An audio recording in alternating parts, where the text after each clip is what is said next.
Minha seita de volta, Nossa Senhora. Ele cresceu no lar ouvindo falar de Jesus, mas ele sentia um vazio. E esse vazio, ele vai contar aqui pra gente como foi preenchido. Seja bem-vindo, Ricardo. Muito obrigado. Me chamo Ricardo, tenho 24 anos, sou campista de Assis, sou músico aqui em Aracaju e tô aqui para compartilhar um pouquinho desse testemunho, dessa história com ela, né, com Nossa Senhora, desse chamado, onde eu divido entre duas etapas da minha vida, que é em relação a resgate e segunda chance. Primeiro você iniciou, você era protestante. Exatamente. Como foi sua infância? Então, desde pequeno, eu não nasci em igreja protestante, mas assim, desde muito novo, a minha tia já me levava para a igreja e foram até momentos especiais de pequeno. Então já fui tendo muito contato com Jesus e desenvolvi desde criança um amor muito grande por ele. Sempre fui muito louco por Jesus, desde criança. E aí, aos 7 anos, a minha mãe entra para a igreja também, em outra denominação, diferente da minha tia. E aí, é onde ela me leva.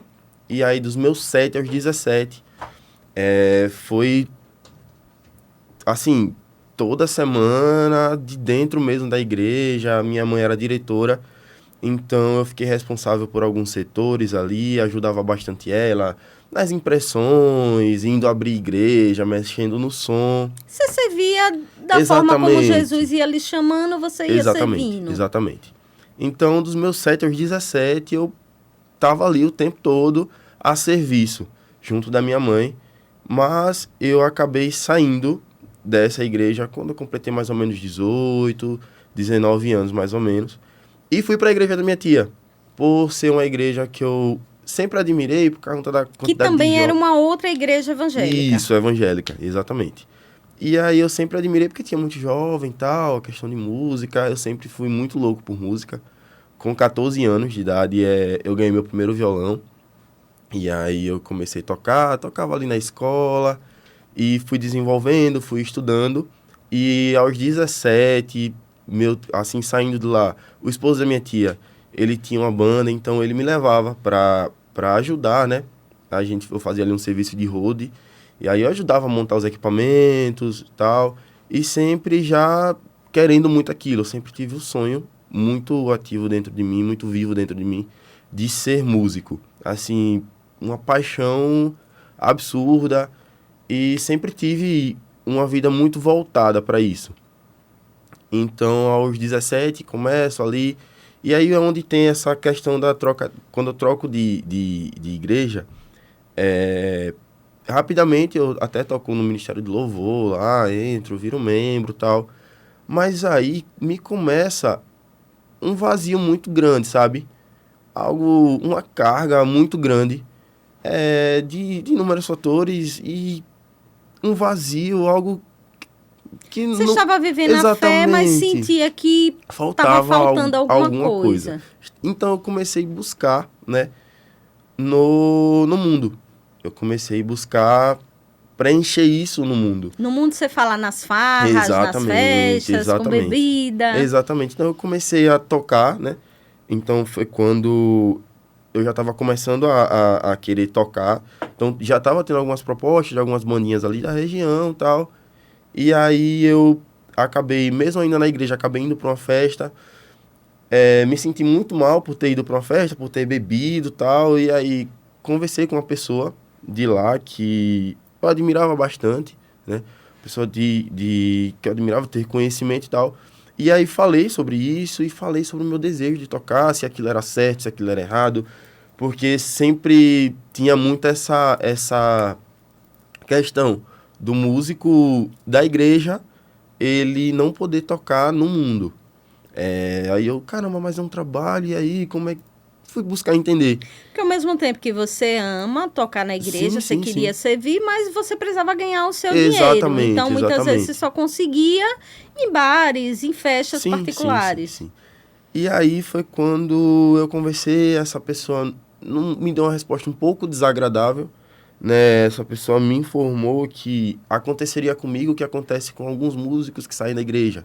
Ah, se você sair da igreja, você vai morrer. Se você sair para tocar no mundo, você vai ter uma... Digo, eita, poxa. Aí eu fiquei, eu digo, eita. Mas aí eu tomei esse passo, né, de sair realmente, e aí comecei, de fato, a tocar. Entrei ali, fiz o primeiro carnaval, veio São João e tal. Mas durante esse percurso, meio que esse vazio ainda não era preenchido, sabe? Essas coisas ruins que eu sentia, algumas dores até, algumas coisas, só começou a crescer por inúmeras situações também passadas ali e tal. E aí isso começou a se externalizar.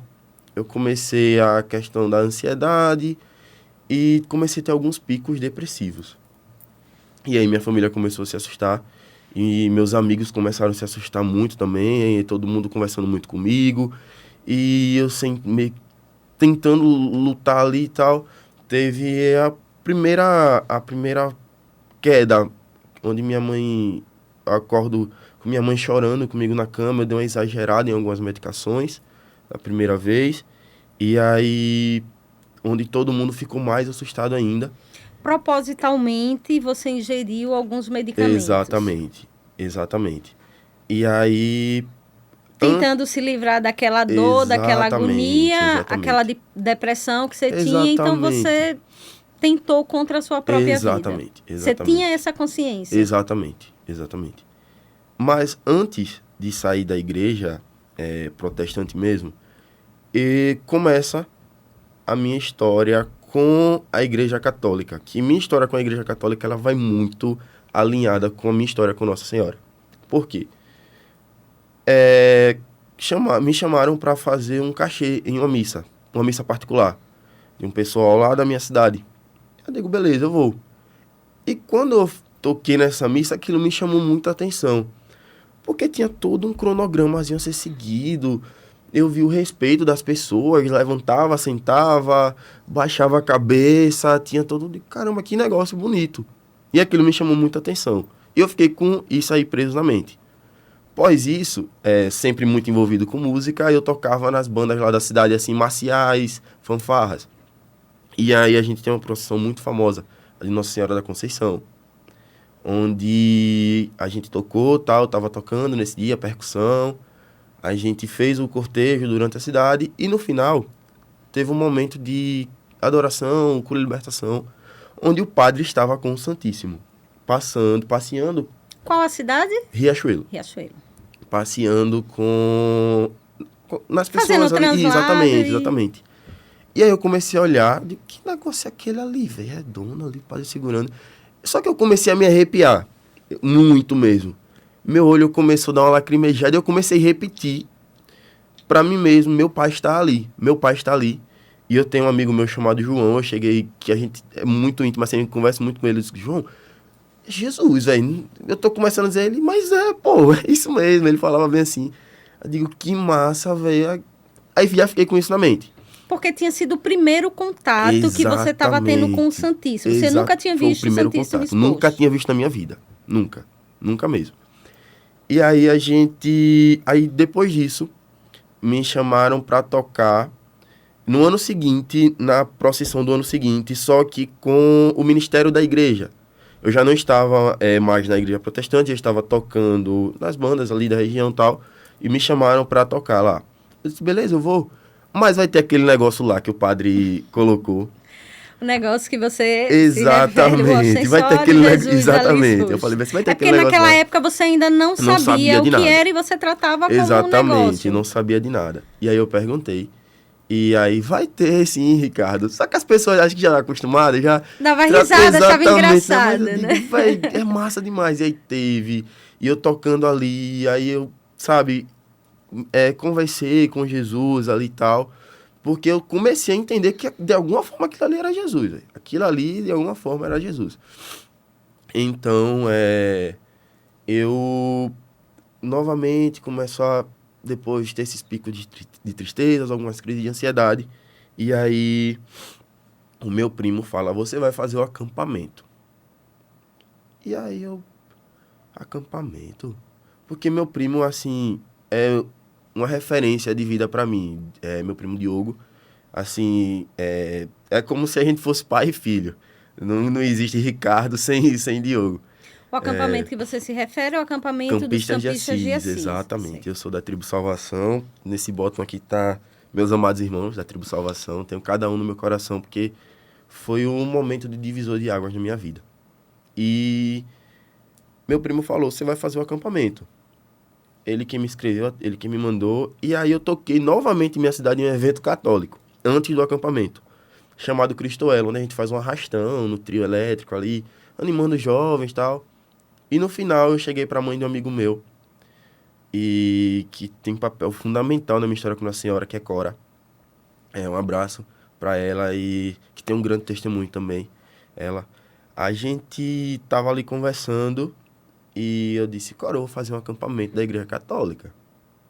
Assim, expliquei para ela. Ela disse, você não vai fazer apenas um acampamento, você vai fazer porque aquela ali tá te chamando. Lá no alto da igreja tem a imagem de Nossa Senhora da Conceição. E aí eu disse, beleza, tal, olhei assim, fechou. E aí é chegado o dia.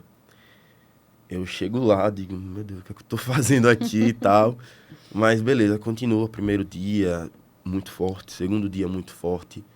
Mas em um determinado dia, é onde a gente se encontra.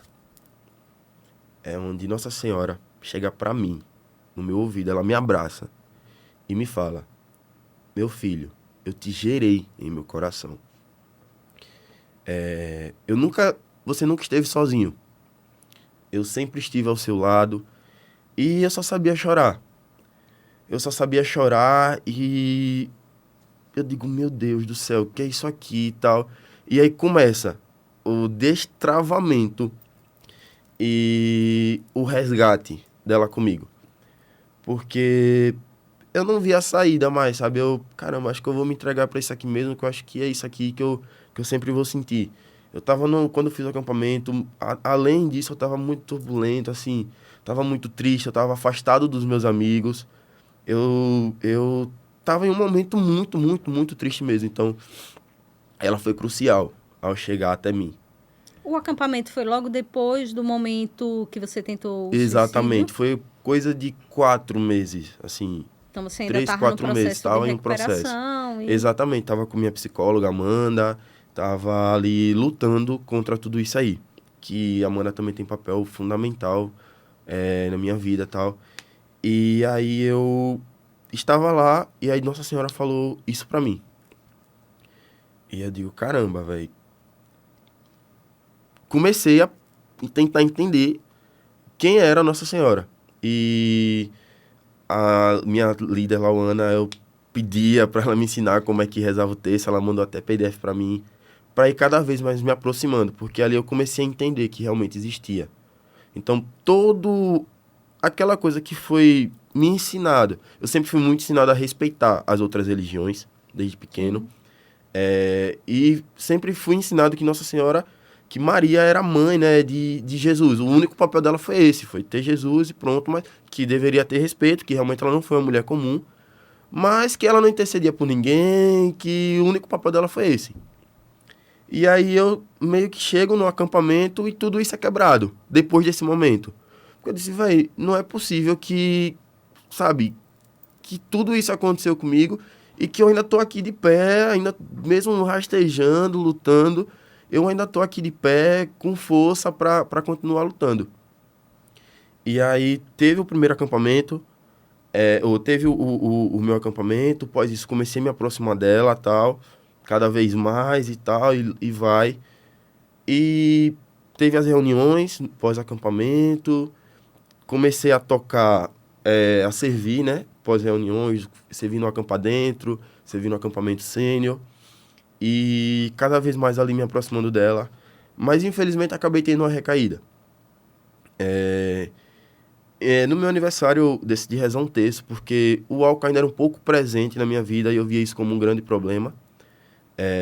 Eu sempre tive bons conselhos dentro da minha família de nunca se aproximar muito do álcool. Um falecido tio meu, meu tio Cláudio, ele me ensinava muito, falava muito pra mim, pra tomar cuidado com a bebida, mas eu acabei caindo muito na bebida por conta de preencher esse vazio. Então, No momento de desespero, você achou que aquilo ali era o que lhe iria lhe acolher. exatamente. Porém, quando chegou numa data de meu aniversário, eu disse, eu vou começar diferente.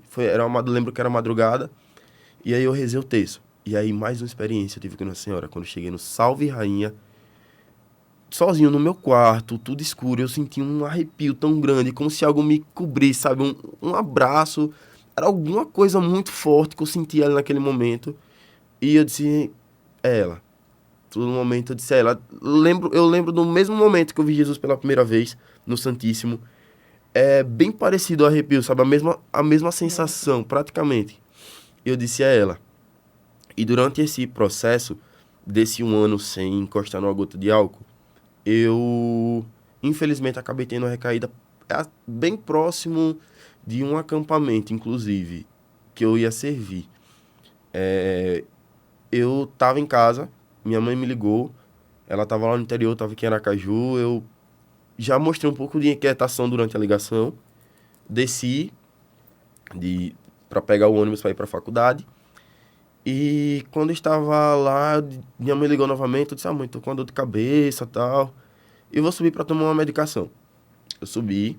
Nessa que eu subi, minha mãe tem o costume de guardar as medicações numa caixa de sapato.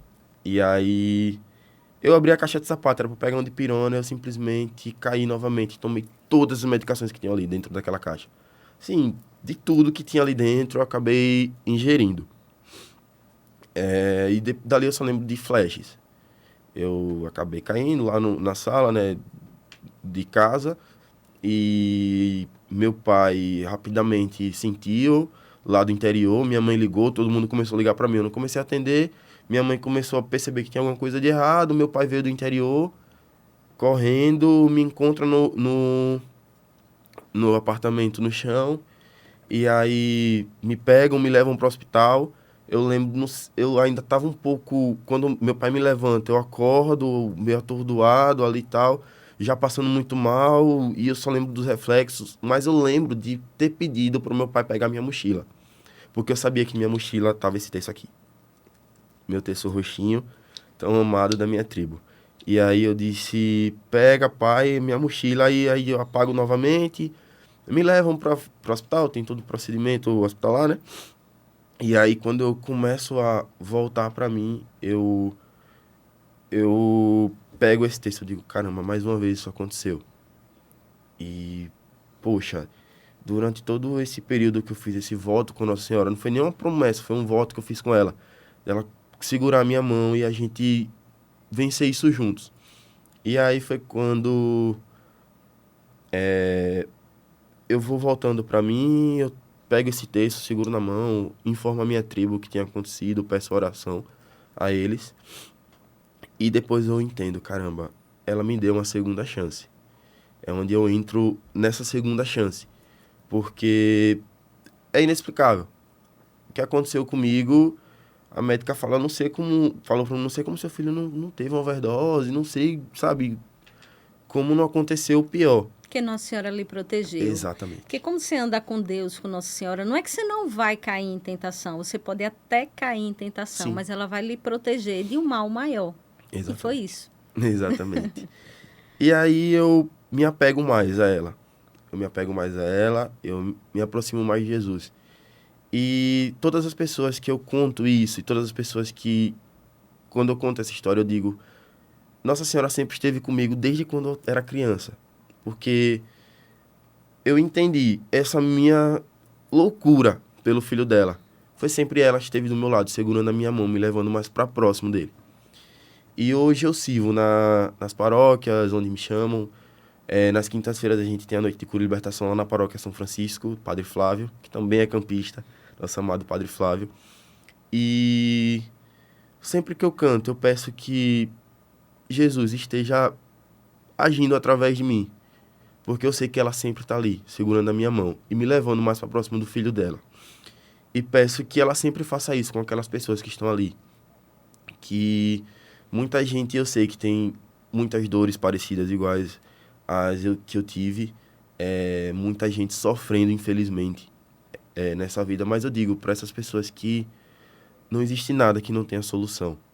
Nossa Senhora, ela está do teu lado. Ela tem um manto acolhedor muito grande, muito lindo.